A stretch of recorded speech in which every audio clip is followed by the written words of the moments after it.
നമസ്കാരം.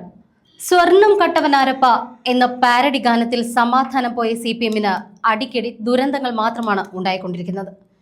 വൈറൽ പാട്ടിനെതിരെ പോലും കേസെടുത്ത ആരംഭശൂരത്വം എരിഞ്ഞടങ്ങി തിരിച്ചടി കിട്ടി മൂലക്കിരുന്നിട്ടും പാഠം പഠിക്കാതെ ന്യായീകരിച്ച് മെഴുകുകയാണ് സഖാക്കൾ. എന്തായാലും വിശ്വാസികളുടെ പേര് പറഞ്ഞ് പാരഡി ഗാനത്തിനെതിരെ കേസെടുത്ത പിണറായി വിജയനെ പൊളിച്ചെടുക്കുകയാണ് അഡ്വക്കേറ്റ് ജയശങ്കർ. ഈ ഗാനം യഥാർത്ഥത്തിൽ വിശ്വാസികളെയല്ല നോവിച്ചത് എന്നും CPM-ന്റെ വിശ്വാസത്തെയാണ് ഹനിച്ചത് എന്നും ജയശങ്കർ പറഞ്ഞു. അത്തരത്തിൽ നോക്കിയാൽ വിശ്വാസികളുടെ പുണ്ണിൽ കൊള്ളിവെക്കുകയാണ് പിണറായി വിജയൻ ചെയ്തത് എന്നും ജയശങ്കർ പറയുന്നു. ഏഷ്യാനെറ്റ് ചർച്ചയിൽ ജയശങ്കർ പറഞ്ഞ വാക്കുകളിലേക്ക്. കാര്യമായിട്ടൊന്നും ചെയ്യാനില്ല. അതൊരു കാര്യം. പിന്നെ പോലീസിൽ പരാതി കൊടുക്കുന്നത് അതൊക്കെ തമാശയല്ലേ. ഇനി CPM പത്തനംതിട്ട ജില്ലാ സെക്രട്ടറി അയ്യപ്പ ഭക്തന്മാരുടെ മതവികാരം വ്രണപ്പെട്ടു, അതിൽ നടപടിയെടുക്കണം എന്ന് പറഞ്ഞ് പരാതി കൊടുത്താൽ ഇപ്പൊ സർക്കാർ നമ്മുടെ സർക്കാർ ആയതുകൊണ്ട് ചിലപ്പോൾ കേസൊക്കെ രജിസ്റ്റർ. പക്ഷെ അതിനപ്പുറത്ത് ഒന്നും ചെയ്യാൻ പറ്റുകയില്ല. ഇതൊന്നും ഒരു കോടതിയിൽ തെളിയിക്കാവുന്ന കുറ്റമേ അല്ല. പരമ അസംബന്ധമാണ് ഇവിടെ ഈ CPM-കാർ ചെയ്യാൻ പറ്റുകയില്ല. ഇതൊന്നും ഒരു കോടതിയിൽ തെളിയിക്കാവുന്ന കുറ്റമേ അല്ല. പരമ അസംബന്ധമാണ് ഇവിടെ ഈ CPM-കാർ ചെയ്തുകൊണ്ടിരിക്കുക. അതായത് തെരഞ്ഞെടുപ്പ് തോറ്റി, ഇനി തോൽവി അംഗീകരിച്ച് അടങ്ങി ഒതുങ്ങി വീട്ടിൽ കഴിയാം. ആ നിയമസഭാ തെരഞ്ഞെടുപ്പ് പോകുമ്പോൾ ഞങ്ങൾക്ക് തെറ്റുപറ്റി, നിങ്ങൾ ഇത്തവണത്തേക്ക് ക്ഷമിക്കണം, ഞങ്ങളെ വോട്ട് ചെയ്ത് ജയിപ്പിക്കണം എന്നാവശ്യപ്പെടുന്നതിന് പകരം ഇതുപോലെയുള്ള നോൺ ഇഷ്യൂസൊക്കെ ഉയർത്തി പിടിച്ചുകൊണ്ടിരുന്നത് കൂടുതൽ അപഹാസ്യരാവും പരിഹാസ്യരാവും എന്നതിന് എന്ത് പ്രയോജനമുള്ളത്? ഇത് രാഷ്ട്രീയമായിട്ടും തെറ്റാണ്, നിയമപരമായിട്ടും തെറ്റി പിടിച്ചുകൊണ്ടിരുന്നത് കൂടുതൽ അപഹാസ്യരാവും പരിഹാസ്യരാവും എന്നതിന് എന്ത് പ്രയോജനമുള്ളത്? ഇത് രാഷ്ട്രീയമായിട്ടും തെറ്റാണ്, നിയമപരമായിട്ടും തെറ്റാണ്, പരമ അസംബന്ധമാണ്.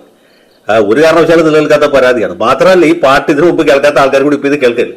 ഇത് 2 ദിവസം കഴിഞ്ഞ് അഖിലേന്ത്യാ തലത്തിൽ വാർത്തയാവും. അത് കഴിയുമ്പോൾ ടൈം മാഗസിനിൽ വരും. കാരണം ഇതുപോലെ ഒരു അസംബന്ധം പൊക്കി പിടിച്ചുകൊണ്ട് ഇടതുപക്ഷ പാർട്ടി തെരഞ്ഞെടുപ്പ് കമ്മീഷൻ പോലീസിൽ പരാതി കൊടുത്തിരിക്കും. ആരുടെ മതവികാരം പുറപ്പെട്ടു? കമ്മീഷൻ പോലീസിൽ പരാതി കൊടുത്തിരിക്കും. ആരുടെ മതവികാരം പുറപ്പെട്ടു? നിരീശ്വരവാദികളായിട്ട് അഭിനയിക്കുന്ന CPM-കാരുടെ മതവികാരം പുറപ്പെട്ടു. പാർട്ടിക്കാരുടെ മതവികാരം യഥാർത്ഥത്തിൽ പുറപ്പെട്ടു എപ്പോഴെന്നറിയുമോ? ഈ ശബരിമല വിശ്വാസികളെ ഏറ്റവും അധികം ഉള്ളത് നമ്മൾ ശ്രീജിത്ത് പണിക്കരെയൊക്കെ ഒഴിവാക്കി കഴിഞ്ഞാൽ അത് BJP-യിലോ കോൺഗ്രസിലോ ഒന്നുമല്ല. ഏറ്റവും കൂടുതൽ ആളുകളെ ശബരിമലയ്ക്ക് പോകുന്നത് CPM-ൽ നിന്നാണ്. ശബരിമല ഭക്തന്മാരിൽ ഏറ്റവും കൂടുതൽ ആളുകളെ ശബരിമലയ്ക്ക് പോകുന്നത് CPM-ൽ നിന്നാണ്.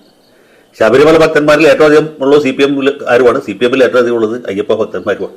അവരുടെ മതവികാരം പുറപ്പെട്ടു. അതുകൊണ്ടാണ് ഈ തെരഞ്ഞെടുപ്പിൽ ഇത്ര വലിയ തിരിച്ചടി ഉണ്ടായത്. പത്തനംതിട്ടയിലാണെങ്കിലും കോട്ടയത്താണെങ്കിലും കേരളത്തിലെമ്പാടും തിരിച്ചടി കൊടുത്തതിൽ ഒരു പ്രധാനപ്പെട്ട ഘടകം അത് ഹിന്ദു മതവിശ്വാസികൾ മാത്രമല്ല, എല്ലാ മനുഷ്യരെയും ബാധിച്ചു. കാരണം ഇത്ര വലിയൊരു കൊള്ള, പകൽ കൊള്ള, പട്ടാപ്പകൽ നടത്തും, രേഖകൾ തിരുത്തുന്നു. പകൽ കൊള്ള, പട്ടാപ്പകൽ നടത്തും, രേഖകൾ തിരുത്തുന്നു, സ്വർണം എടുത്തുകൊണ്ട് പോയിട്ട് തൽസ്ഥാനത്ത് ചെമ്പ് വെക്കുന്നു. ഇതുപോലൊരു തട്ടിപ്പ് കേരള ചരിത്രത്തിൽ കേട്ടുകേൾവില്ലാത്തൊരു സംഭവമാണ്. UDF-കാർ പുണ്യവാന്മാരായിരുന്നു. അവർ ഈ ദേവസ്വം ബോർഡിൽ ഭരിക്കുന്ന സമയത്ത് അഴിമതി നടത്തിയിട്ടില്ലെന്നോ അല്ല ഞാൻ പറഞ്ഞു. അവരൊക്കെ വലിയ തട്ടിപ്പുകൾ നടത്തിയിട്ടുണ്ട്. പക്ഷേ ഇത് കേട്ടുകേൾവില്ലാത്ത, മുമ്പൊരിക്കലും നമ്മൾ കണ്ടിട്ടില്ല, അറിയാനും പാടില്ലാത്ത രീതിയിലുള്ള പുതിയ തട്ടിപ്പാണ്. അത് ചെയ്യുന്ന ആരാണ്? ദേവസ്വം ബോർഡിലായാലും ഒരിക്കലും നമ്മൾ കണ്ടിട്ടില്ല, അറിയാനും പാടില്ലാത്ത രീതിയിലുള്ള പുതിയ തട്ടിപ്പാണ്. അത് ചെയ്യുന്ന ആരാണ്? ദേവസ്വം ബോർഡിലായാലും ജീവനക്കാരോ താന്ത്രികോ മേൽശാന്തിയോ ആരുമല്ല. ഇത് ചെയ്യുന്നത് ദേവസ്വം ബോർഡിന്റെ അത്യുന്നത സ്ഥാനത്തിരിക്കുന്ന ദേവസ്വം ബോർഡ് മെമ്പർമാരും ദേവസ്വം കമ്മീഷണറും ദേവസ്വം പ്രസിഡന്റും അടക്കമുള്ള ആളുകളാണ്. ദേവസ്വം മന്ത്രിക്കും പാർട്ടിക്കും ഇതിൽ എന്ത് പങ്കുണ്ട് എന്ന് നമുക്ക് സംശയിക്കാവുന്നതാണ്. പക്ഷെ അവരെ നേരിട്ട് ബന്ധിപ്പിക്കുന്ന തെളിവുകളില്ല. ആരാണ് ഇത് ഒരുക്കിയത്, എങ്ങനെയാണ് ചെലവഴിച്ചതെന്ന് കണ്ടുപിടിക്കാൻ പറ്റും. അപ്പോൾ ആ ദിശയിലേക്ക് ഒരു അന്വേഷണമാണ് നടത്തുന്നത്. അതിന് പകരം ഇതുമാതിരി കോമാളിത്തരം കാണിച്ച ആളുകളുടെ മുമ്പിൽ കൂടുതൽ അവകാശരാകുന്നതിന് വല്ല പ്രയോജനമുണ്ടോ? ഇവർ വിചാരിക്കുന്ന പോലെ വിട്ടികളാണ് അയ്യപ്പ വിശ്വാസികൾ നിങ്ങൾക്ക് തോന്നുന്നുണ്ടോ? ഒരിക്കലും അല്ല. ഈ പാട്ട് കേട്ടിട്ട് ഒരു അയ്യപ്പ വിശ്വാസിയുടെയും വികാരം പുറപ്പെട്ടില്ല. നേരെ മറിച്ച് അവർക്ക് ഈ വിഷയത്തിലുള്ള ധാർമ്മിക രോഷം, ഈ വിഷയത്തിലുള്ള അമർഷം ആളിക്കത്തിക്കുക മാത്രമേ ചെയ്തിട്ടുള്ളൂ. ആ രീതിയിൽ ഈ പരാതി ശരിയാണ്. വിഷയത്തിലുള്ള അമർഷം ആളിക്കത്തിക്കുക മാത്രമേ ചെയ്തിട്ടുള്ളൂ.